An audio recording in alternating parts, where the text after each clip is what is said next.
हाय, मी अक्षता आणि आपण आता चाललो आहोत दापोलीमधल्या केशवराज मंदिरामध्ये.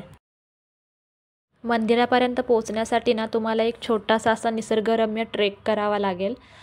हे जाताना आहे ना खूप सारी अशी सुपारीची झाडं, म्हणजे ती बागच आहे पूर्ण, ती बाग लागते. आणि जसं की तुम्ही इथे बघितलं एक छोटे छोटे ना हे पाट आहेत, ज्याच्यातून ह्या सुपाऱ्याच्या झाडांना आणि पाणी जातं. खूप छान वाटत होतं, एकदम थंड वाटत होतं. अच्छा, तर आम्हाला जाताना ना वाटेमध्ये एका काकांचं दुकान लागलं होतं. त्यांच्याकडे ना सगळं घरगुती सामान होतं. मसाले, लोणचं, पापड, कोकम वगैरे आणि उकडीचे मोदक पण होते. आम्ही त्यांच्याकडून घेतले होते. खूप छान होते मोदक. थोडं पुढे आल्यानंतर ना एक छोटासा ओढा लागतो.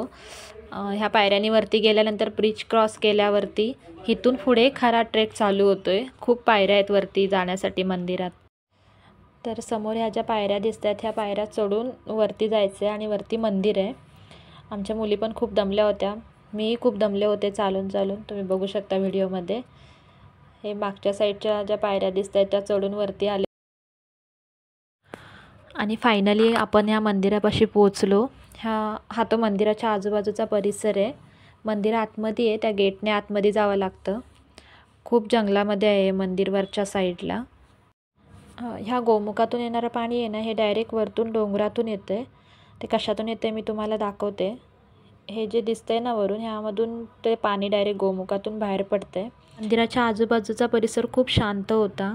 आणि हे मंदिर आहे ना खरं तर विष्णूंना समर्पित आहे. आतमध्ये गाभाऱ्यात आहे ना एक विष्णूंची मूर्ती आहे. छान असं आम्ही सर्वांनी दर्शन घेतलं आणि परत निघालो.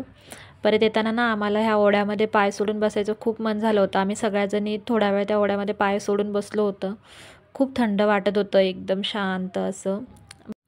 हे मंदिर बघून आहे ना आम्हाला आमची आजची दापोलीची ट्रिप एकदम सक्सेस झाल्यासारखी वाटली. आणि असा होता आमचा आजचा दिवस. थँक्यू.